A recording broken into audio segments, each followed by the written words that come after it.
Nós convidamos agora para a próxima palestra o senhor Felipe Raiel, com o tema Desenvolvimento de Sistemas Integrados ao Camunda BP.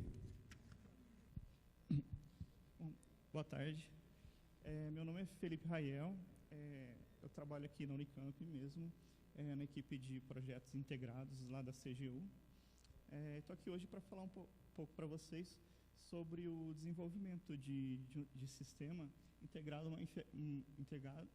a uma ferramenta de BPM chamada Camunda. Então, inicialmente, eu vou falar um pouco sobre processo de negócio e os tipos desses processos que podem ser controlados ou não controlados, sobre a automação desses processos e a especificação desses processos utilizando o BPM e o DMN. Vou falar depois o que é a ferramenta Camunda, propriamente dita. Um exemplo de utilização bem simplificada para vocês conhecerem como é que se faz a utilização do Camunda. Um exemplo de aplicação que a gente desenvolveu aqui na Unicamp, utilizando essa ferramenta. Depois a parte de gerenciamento dos processos através de uma ferramenta de administração. E, por fim, uma conclusão com as vantagens e as desvantagens que a gente pode conseguir utilizando automação de processos. Então, antes de começar, é só colocar uma definição do que é processo de negócio, né? Que seria um conjunto de atividade que determina a sequência como o trabalho vai ser realizado e quem vai realizar esse trabalho. Então, esse processo de negócio, ele pode estar descrito de alguma forma, ou ele pode não estar descrito também. Se ele estiver descrito, a gente pode procurar uma forma que ele seja descrito de uma forma mais padronizada, né? Então, esses processos, eu dividi ele em dois tipos, em processos não controlados e processos controlados. Os processos não controlados seriam os processos que não utilizam nenhum sistema para controle, né, que são os processos físicos que tramitam só com pasta e papel. Esse tipo de processo, ele não tem nenhum tipo de controle e fica a cargo do usuário indicar qual que vai ser a próxima atividade que esse processo vai seguir, né? E também tem a dificuldade que esses processos que não são controlados pode eventualmente perder o controle e não saber onde que o processo foi, ou até mesmo não ter um histórico por onde esse processo passou, né? Por outro lado, a gente tem os processos controlados, e eu separei esses controles de processos através de sistemas em três tipos. Tá? Eu vou falar sobre cada um deles. A gente tem os sistemas tradicionais, que não envolvem nenhum tipo de ferramenta de workflow ou de BPM. A gestão de processo com um workflow livre e ferramentas com workflow gerenciado ou automação de processos. Tá? Não existe nenhum tipo de controle ideal para todos os processos. Cada processo pode precisar de um controle diferente, né?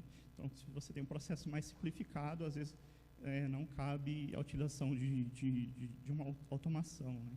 Você pode resolver simplesmente da forma tradicional, ou se você tem um workflow mais complexo, você pode utilizar uma ferramenta que tenha workflow livre. Estou falando sobre cada uma delas, né? A gente tem os sistemas tradicionais, que são os sistemas que não utilizam nenhuma forma não utiliza nenhuma outra ferramenta externa para controlar o workflow. O workflow é controlado internamente pelo próprio sistema, através de um atributo de estado em cada processo.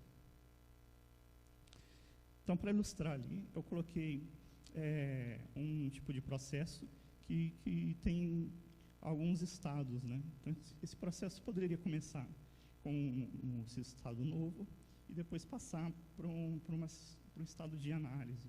E no estado de análise, ele pode passar para aprovado ou reprovado. E toda essa regra e esse controle dessas sequências é feito internamente no sistema, né? Todas as regras que vão definir para onde esse processo vai, fica implícita no código do sistema, né? E é como se a gente programasse essas regras em cada sistema que a gente fosse desenvolver, né? Fosse programado um mini workflow dentro do seu sistema.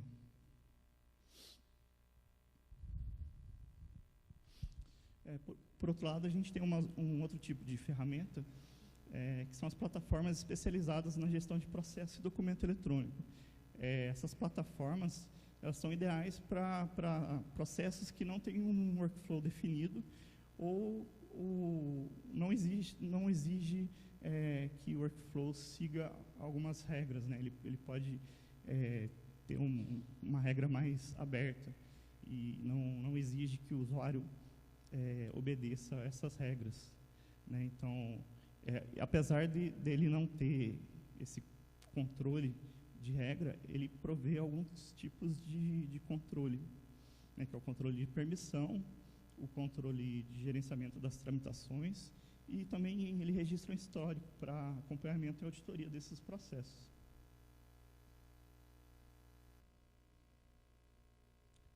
Então, o terceiro tipo de controle, que é a automação de processo, que é o que a gente vai mostrar agora, utilizando uma ferramenta de automação mesmo. Então, antes de mostrar, tem aqui uma definição de automação de processo do Rubens Cavalcante, que é um autor de vários livros sobre BPM. Então, ele diz que ao automatizar, nós garantimos a execução do processo em sua forma, cumprindo fielmente da maneira como foi pretendido, eliminando as possibilidades de infringir as regras de integridade do processo, seja por fraude, desconhecimento ou negligência. Então, ele destaca aí que a vantagem de se automatizar um processo é que as regras desse processo que foram definidas sejam cumpridas fielmente, né, e não permite que o usuário, seja por erro, sem querer ou propositalmente, descumpra essas regras. Então, para fazer a automação de processo, a gente precisa descrever esse processo de uma forma que seja entendida tanto pelo pessoal de negócio quanto pelo pessoal de sistema e pelo sistema em si, né? Então, para isso existe a notação BPM. Para quem não conhece, é uma notação de processo de negócio, conhecida internacionalmente, e ela provê alguns elementos ali para você descrever esse processo, né? Então, a gente tem elementos para descrever eventos, atividades, desvios condicionais. Então, com ela, a gente consegue descrever toda a sequência das atividades do processo.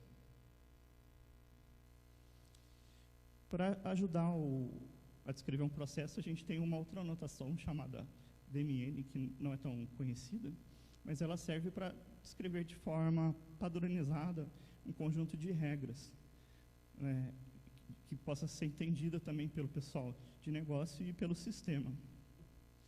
Então, eu tenho um exemplo ali de um conjunto de regras que recebe como entrada duas variáveis, que é temperatura e probabilidade de chuva, e com essas duas variáveis, ele vai gerar uma variável de saída. Então, se a temperatura estiver adequada e a probabilidade de chuva também estiver adequada, eu vou ter ali um output jantar fora, sim ou não. Então, a gente pode utilizar essa notação para descrever as regras. E aqui a gente tem um modelo de processo utilizando as duas notações conjuntas, né? Então, tem uma caixinha de atividade lá para descrever as regras. Então, ela vai receber como entrada aqueles dois parâmetros de probabilidade de chuva e temperatura, e vai gerar uma saída, jantar fora sim ou não. E através do gateway de decisão do BPM, ele vai direcionar o processo. Se for uma saída sim, ele vai para a atividade preparar jantar, se for não, ele encerra o processo. Então, fazendo a automação desse processo com o BPMS, né, que o BPMS seria Business Process Model System, são esses sistemas que utilizam o BPM como forma de modelagem. a gente consegue que as regras de negócio fiquem legíveis, né, não fiquem implícitas no código. A gente pode garantir que a ordem das atividades sejam mantidas. A gente garante também que todas as atividades previstas sejam executadas e todas as condições para encerramento também sejam garantidas. Então, a gente pode especificar que para seguir para a próxima atividade, o usuário complete um conjunto de regras. Se ele não completar todas aquelas regras, o processo não iria para frente. Com isso, a gente consegue também o controle dos papéis e das responsabilidades de cada atividade, consegue facilidade para testar esse processo e até mesmo redesenhar ele, né, tendo esse desenho, pode se reunir com o pessoal de negócio e de processo, propor melhorias nele e depois voltar para o sistema. Com esses sistemas a gente consegue também coleta para alimentar indicadores, porque a gente consegue saber o tempo e cada atividade que foi executada, e também acompanhar onde esse processo se encontra. Vou mostrar para vocês que fica bem fácil no sistema a gente mostrar para o usuário onde o processo dele está. Então, a gente já viu aqui o que seria automação de processo e o que é o Camunda BPM. Então, o Camunda, ele, na verdade, é uma plataforma de workflow e automação de decisão. Ele serve para modelar e executar processos modelados no BPM e no DMN. Ele foi baseado numa ferramenta chamada Activity. Essa ferramenta Activity é uma outra ferramenta de BPM, só que em 2013 houve uma bifurcação dessas duas ferramentas e o Camunda passou a se tornar mais popular. A ferramenta Activity ela existe ainda, mas não é muito utilizada, né, que o Camunda ficou mais popular. O Camunda é uma empresa sediada em Berlim, e para quem teve curiosidade de saber o que significa o nome Camunda, né, ela é uma junção de duas palavras em latim, que quer dizer entendimento limpo, né, que é a filosofia que eles tentam passar, proposta de ter um entendimento mais claro do processo. O Camunda ele é composto por um módulo de modelagem e por uma biblioteca em Java. A parte de modelagem a gente pode fazer utilizando o Camunda Modeler, que é uma ferramenta para Windows, ou pode fazer modelagem através do site BPMN.io e o Cavimo.com. São ferramentas online que você pode desenhar o fluxo. Na ferramenta Modeler, ele é uma ferramenta simples de modelagem de BPM com algumas características a mais. Ele tem uma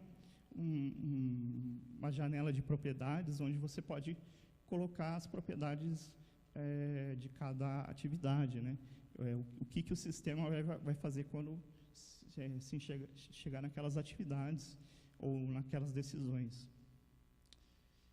A gente pode usar também outras ferramentas de modelagem de BPM, por exemplo, o Visage, ele exporta o seu processo numa forma que o Camunda Modeler consegue ler, que na verdade ele gera um arquivo XML, então ele transcreve todo o seu processo que foi desenhado em um arquivo texto XML, com exceção BPMN. Esse arquivo depois ele é usado para ser passado para o engine do BPM executar. O engine do BPM é uma biblioteca em Java, e ela pode ser executada de duas formas. De uma forma standalone, pode ser acessada através de serviços REST, web services, ou pode ser embutida no seu próprio programa como uma biblioteca. Então, você não precisa subir um servidor adicional para rodar o Camunda. Você pode rodar ele dentro do seu próprio programa, que ele faz integrações aí com alguns frameworks, como Spring Boot ou Java EE. Aqui pesquisando no site do Camunda, ele diz ali que tem pelo menos 140 clientes que utilizam a ferramenta imagino que esses clientes são os clientes que compraram a ferramenta, né? Porque ela tem uma versão paga, uma versão gratuita. Eu separei aqui os mais conhecidos, né? Tem uma ideia, é uma ferramenta bem popular. Quando a gente começou a estudar o Camunda, tive interesse em procurar no quadrante da Gartner, que é o quadrante que mostra em que posição no mercado a ferramenta se encontra, né, em relação aos seus concorrentes. Então, eu encontrei lá o quadrante mágico para ferramentas IBPMS. E nesse quadro, eu não encontrei o Camunda em nenhuma posição. Tem várias outras ferramentas que eu já conhecia, mas o Camunda não se encontra. Então, eu resolvi pesquisar por que a Gartner não colocou o Camunda nesse quadro. E eu encontrei uma resposta no site do Camunda mesmo.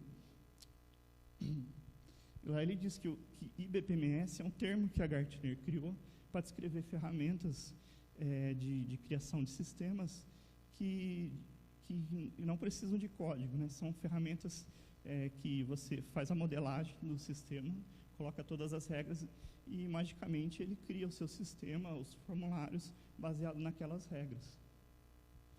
E, de acordo com os desenvolvedores do Camunda, isso é exatamente o que o Camunda não é, e também não pretende ser. Ele não pretende ser uma ferramenta de geração de sistema automático, né? Uma outra análise que eu encontrei, que é uma análise da empresa ThoughtWorks, que é uma empresa de software. Eles falam que são bem céticos em relação a ferramentas desse tipo, que geram código automático, mas recomenda olhar para o Camunda porque ele não é uma ferramenta de geração automática, né? E também eles destacam a possibilidade de se integrar o Camunda com bibliotecas Java, proporciona facilidade para testar e versionar a descrição do seu processo e também a integração com frameworks populares, né, Spring e Boot. Uma outra análise que a gente tem é da InfoQ, que é um site que analisa softwares. Ela fala também que o Camunda pode ser usado para orquestrar microserviços. Se a gente for pensar bem, a gente pode pensar que cada atividade do BPM poderia levar a um microserviço separado, né? Então, dessa forma, eles propõem que se possa utilizar o Camunda para orquestrar microserviços também. E, no caso, os IBPMS, que são as ferramentas que geram o sistema automático, eles são muito pesados e geram sistemas monolíticos. E fica muito difícil que esses sistemas possam ser escaláveis e ser colocados em microserviços, né? Eles geram um software bem pesado com relação a um software que você poderia fazer sem utilizar essa ferramenta automática, né? Então, na verdade, o que o Camunda é, baseado nessas análises? Ele é um sistema de workflow e automação de decisão, e também pode ser usado para orquestrar microserviços. No site do Capterra, é outro site na análise, tem uma análise bem interessante, que ele fala que o Camunda ele é developer friendly, né? Então, os desenvolvedores gostam bastante do Camunda porque ele te dá a liberdade para fazer bastante coisa e não te impõe nada automático que você não possa mudar, né? Então, ele não é uma solução de software completa. Ele é, na verdade, uma solução que se integra ao seu software e te ajuda a produzir uma solução mais completa. Ele pode fazer parte do seu sistema e não ser o sistema propriamente dito, né? Então, ele não é adequado para usuários que acreditam que dá para desenvolver sistema sem código ou nenhum código, né? Então, a gente vê que essas ferramentas que geram o sistema automaticamente geram sistemas bastante engessados e difíceis de customizar. Então, um exemplo bem simplificado e prático do Camunda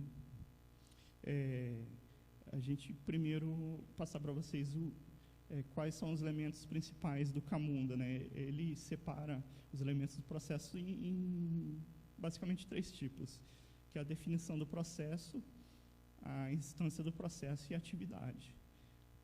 A definição do processo nada mais é do que o modelo do processo que você modelou, né? Que é aquele desenho do BPM. Por exemplo, a gente lá tem a aprovação de orçamento versão 1.0. Então, esse é a sua definição de processo. Eu coloquei ali 1.0 porque ele mantém um histórico também de todas as alterações do seu processo. Então, a gente pode ter a versão 1.0, 1.1, e todos esses processos ficam armazenados com histórico no servidor do Camunda. A instância do processo é a execução de cada um desses processos. Então, se pegar como exemplo a aprovação de orçamento, uma instância dela é a aprovação de orçamento de 2018. Aí depois, 2019, vai ter outra instância e assim por diante. E a atividade do processo é aonde, em qual caixinha lá do seu fluxo que o processo se encontra, né? Então, pode ser ali a atividade de análise pelo gestor. Normalmente, a gente vai ter uma atividade por instância, exceto quando a gente tem processos que o fluxo sofre alguma bifurcação, e aí a gente vai ter 2 atividades sendo executadas em paralelo, 2 ou mais, né? Então, só para exemplificar, um outro modelo de processo com BPM é uma atividade simples. Vocês podem ver ali que tem 2 tipos de atividade, uma com uma engrenagem e outra com um desenho do usuário. A de engrenagem é uma atividade de sistema que é executada sem que o usuário tenha conhecimento. Ela é executada em background pelo servidor. E a outra é uma atividade de usuário, onde o processo vai ficar aguardando o input do usuário. Então, idealmente, a gente vai ter aí um formulário que vai ser apresentado para o usuário vai preencher esse formulário e só vai dar sequência para o próximo passo depois que o usuário preencher esse formulário.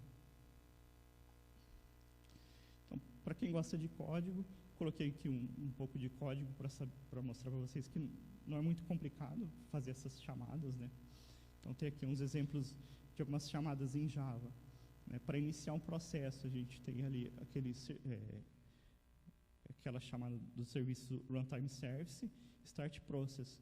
E eu vou passar qual que é a chave do processo e a chave de negócio. A chave de processo seria o identificador do meu processo, porque no servidor do Camunda eu posso ter vários processos diferentes.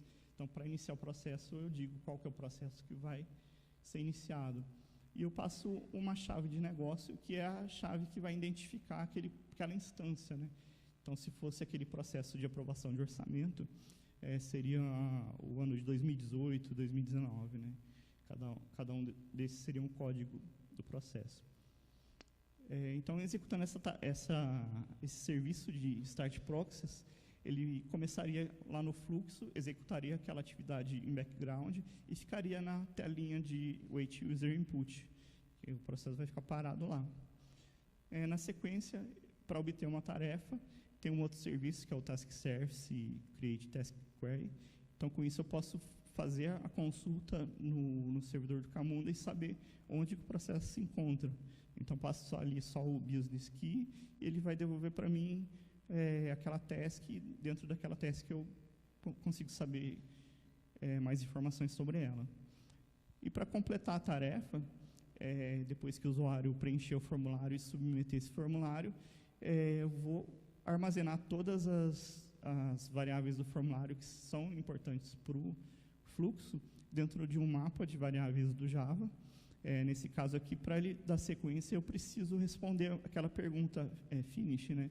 Então, vai ser sim ou não. Eu acabei esquecendo de colocar ali. Mas se for sim, ele vai encerrar o processo. Se for não, ele vai voltar para o início novamente. Então, o usuário preenchendo isso no formulário, eu coloco dentro do mapa, né, finish com o valor true, e chamo o serviço de complete task e passo qual que é a tarefa e o mapa de variáveis. Então, o fluxo vai chegar naquele gateway de decisão e vai decidir com base nas variáveis que estão dentro do mapa. Essa é a forma de fazer a chamada do Camunda quando ele está embutido dentro do seu código Java. A outra forma que eu falei é quando ele roda standalone em outro servidor. A vantagem de rodar em outro servidor é que você pode utilizar outras linguagens que não sejam Java para se comunicar com ele. Você pode usar o Python ou o PHP para fazer as chamadas, que todas elas vão ser feitas via web service pelo protocolo REST. Então, aqui tem um exemplo de chamada com esse protocolo. Então, simplesmente ali eu faço uma chamada naquela URL, dou um post, né, naquela URL, e no corpo da requisição eu coloco as variáveis que eu vou passar para esse serviço. Então, esse é um exemplo para iniciar um processo. E aqui é um exemplo para consultar as atividades que estão sendo executadas no nosso servidor. Eu dou novamente um post naquela URL task e ele vai devolver para mim um texto com variáveis em JSON, que eu posso traduzir isso depois para o meu sistema e trabalhar com ela. Então, tem um exemplo de uma ferramenta que a gente desenvolveu aqui no Unicamp, que é o sistema de convênio digital. Esse sistema foi desenvolvido pela DGA, juntamente com a CGU, também o CIARC, e é uma ferramenta para solicitação de convênios. Então, quais foram os passos para executar esse desenvolvimento? Inicialmente, teve uma equipe de processos que fez o estudo desse processo, propôs algumas melhorias, e essa equipe chegou, como resultado final, a um fluxo BPM no Visage. E a partir desse fluxo, a gente passou para o Camunda e implementou um sistema de cadastro que alimentaria esse fluxo. Então, esse sistema, além de integrar com o Camunda, ele também tem uma integração com o CIGAD, que é o sistema de processos e arquivos da Unicamp. Então, só para ilustrar, aqui embaixo eu coloquei o sistema de cadastro, onde o usuário vai fazer o preenchimento do formulário. Esses dados vão ser enviados para o processo no Camunda, que vai tomar a decisão e devolver para ele quais são as próximas atividades a serem executadas, né? E os serviços do Camunda, através daqueles serviços em background, ele faz algumas requisições com o CIGAD, como a tramitação de documentos ou a autuação dos processos. Uma outra coisa que é bom destacar, o Camunda ele não tem nenhum serviço para armazenar arquivo, né? Ele só faz execução de código. Então, todos os documentos, todos os arquivos que são enviados e anexados no processo, elas precisam ser armazenadas em um outro local. Então, nesse sistema, a gente decidiu em armazenar todos os arquivos, né, os documentos, no próprio CIGAD. Então, não fica nenhum arquivo no sistema de cadastro e nem no Camunda, fica tudo no CIGAD. Também para mostrar para vocês que o Camunda não gera nenhum formulário automaticamente, a gente fez um formulário, a equipe lá da DGA fez um formulário totalmente customizado do jeito que eles queriam fazer, para o usuário preencher, e um botão lá embaixo para encaminhar esse processo. Então, o sistema vai recolher todas as informações que o usuário preencheu e encaminhar para o BPM.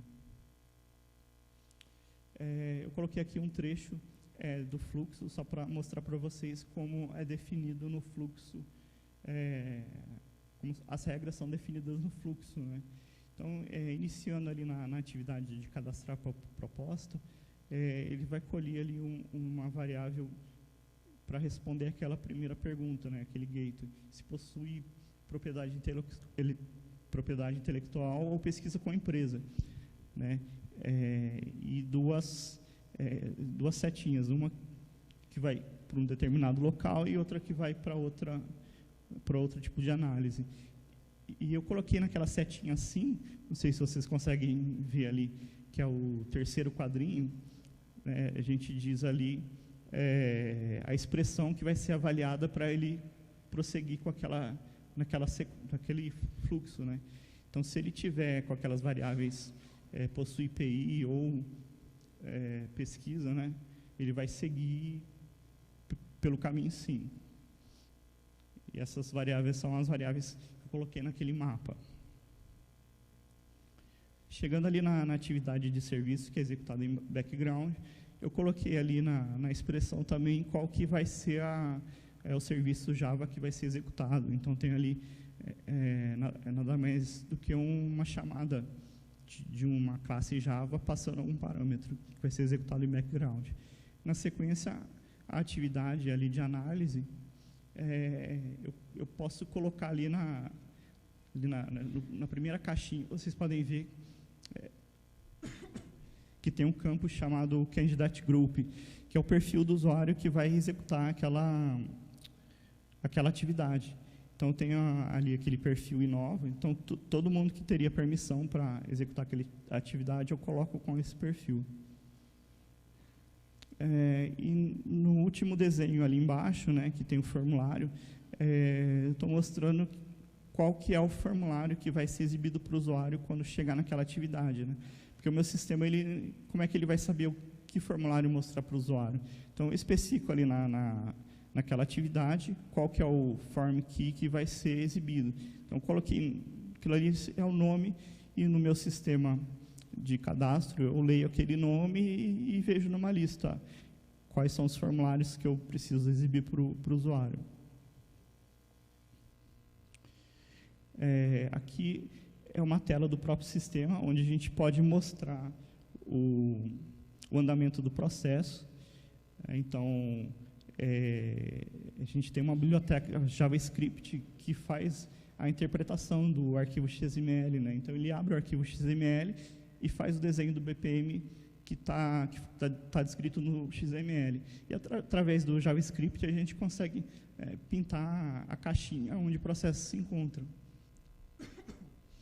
Essa biblioteca JavaScript, ela, apesar de ter sido desenvolvida pelo pessoal do Camunda, ela não faz parte do Camunda. Então, posso pegar esse JavaScript, que é um arquivo, posso colocar em qualquer tipo de sistema, onde que eu possa ler esse XML e desenhar o fluxo, né? Eu não preciso do Camunda. É só uma biblioteca JavaScript mesmo. Então, nem todo usuário pode estar familiarizado com a anotação do BPM, e o fluxo pode, às vezes, ser complexo para o usuário identificar onde que o processo se encontra, né? Então, ali olhando, fica bem difícil, pela quantidade de linhas, saber onde que o processo vai em seguida, né? Então, a gente, junto com o pessoal da DGA, decidiu fazer um fluxo reduzido, né? Pegar cada uma das instâncias e gerar uma atividade só, né? Então, reduzir o número de caixinhas e linhas de forma bem mais simplificada. Da mesma forma, eu faço essa exibição desse fluxo, leio lá no Camunda onde que a atividade se encontra, e através do JavaScript eu destaco a caixinha onde o processo está. Uma outra coisa que a gente pode colocar no sistema também, e foi colocado, é o histórico das atividades. Então, na API do Camunda, a gente pode trazer o histórico da atividade do processo, e ele vai trazer todas as atividades que foram executadas, qual foi o usuário que executou, quando e quanto tempo ficou em cada atividade. Então, isso já vem tudo automaticamente, bastando chamar essa API de histórico, né?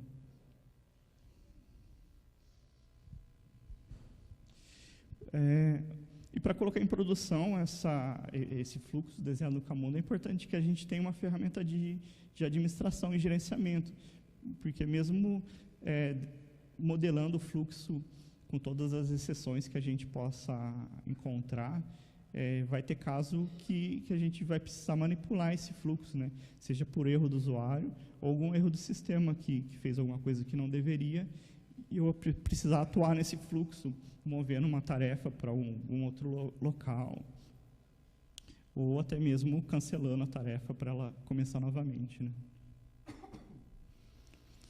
O Camunda, ele conta com uma ferramenta administrativa que já vem junto,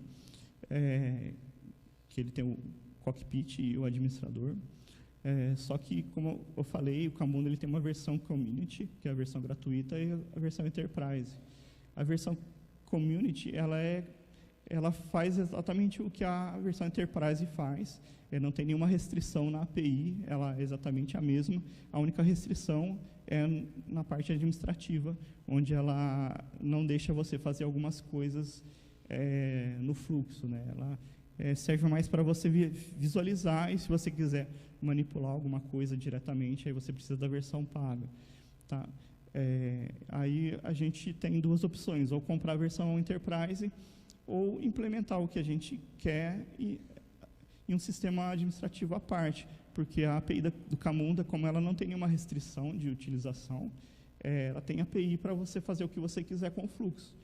Então, em pouco tempo, você consegue fazer uma telinha administrativa para fazer as funcionalidades básicas, né?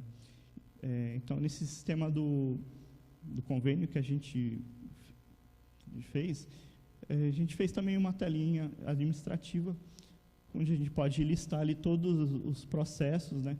Ali vocês podem ver que cada versão do processo, ele subiu de forma diferente, né? Então cada um daqueles lá é uma versão diferente. É claro que isso aí é do ambiente de desenvolvimento, né? Então, cada alteraçãozinha que a gente fez no fluxo, ele subiu em um servidor gerando uma versão diferente. E ali na última coluna a gente tem o número de tarefas sendo executadas naquele fluxo.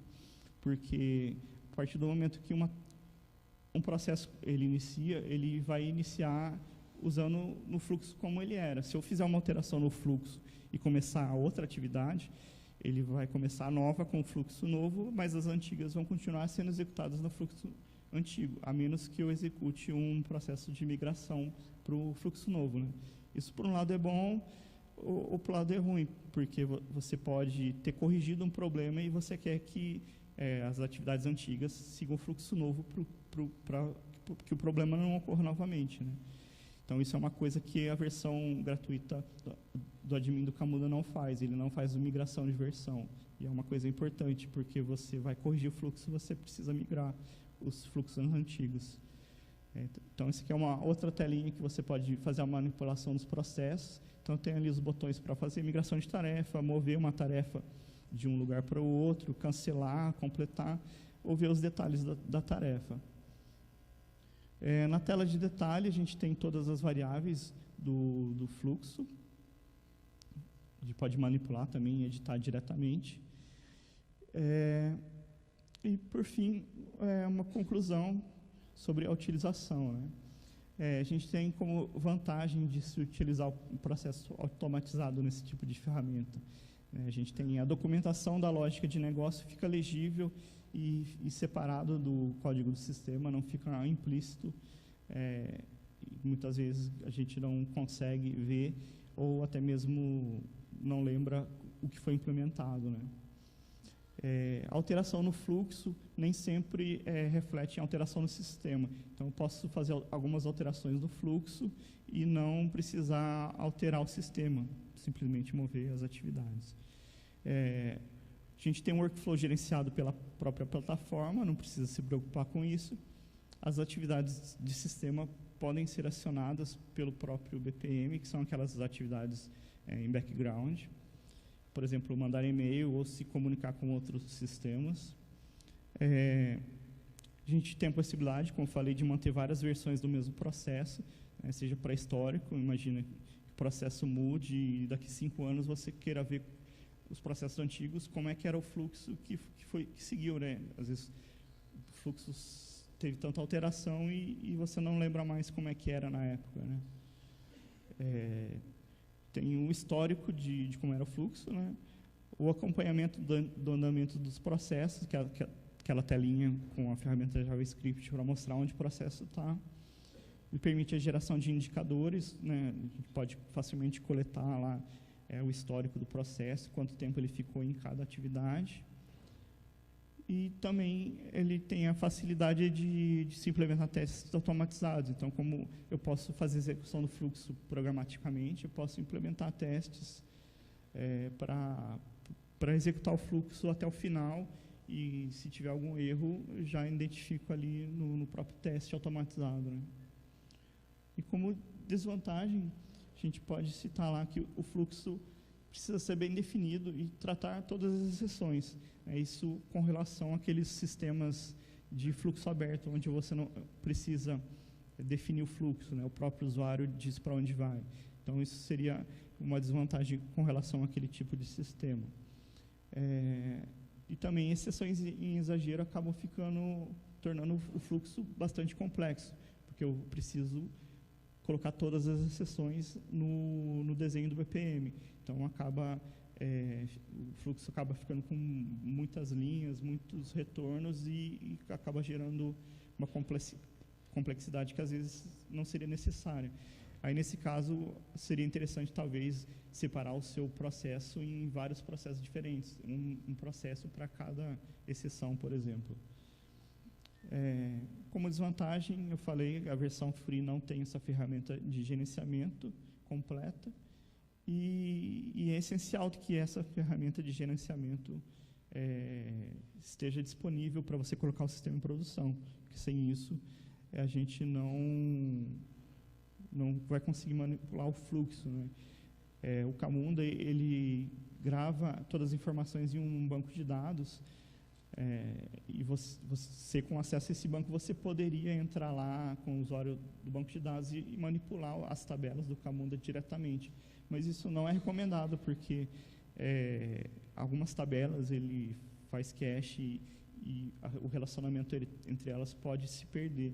Então, eles não recomendam você manipular a base de dados diretamente e fazer a manipulação toda pela API, porque pela API você consegue fazer qualquer coisa. Então, é só fazer uma telinha simples lá que você consegue manipular o seu fluxo. Bom, é isso. Não sei se tem algum tempo para pergunta, se alguém quiser perguntar alguma coisa.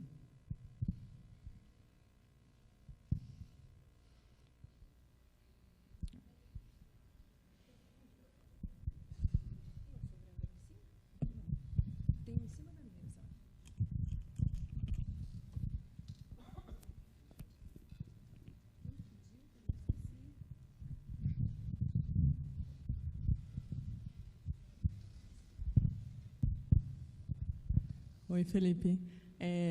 No momento que você está modelando ele dentro da ferramenta, tem alguma forma de eu validar os dados para saber se o meu fluxo está saindo do jeito que eu quero?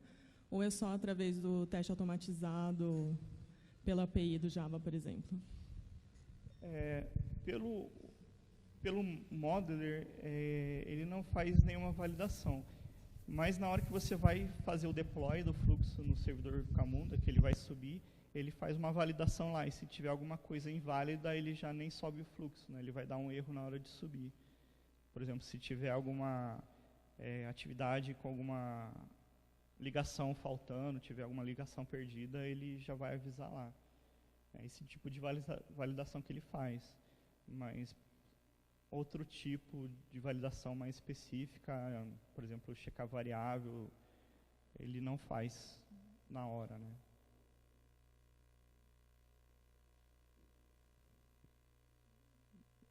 Mais alguém tem uma pergunta? Bom, então é isso. Agradeço a presença de todos aí.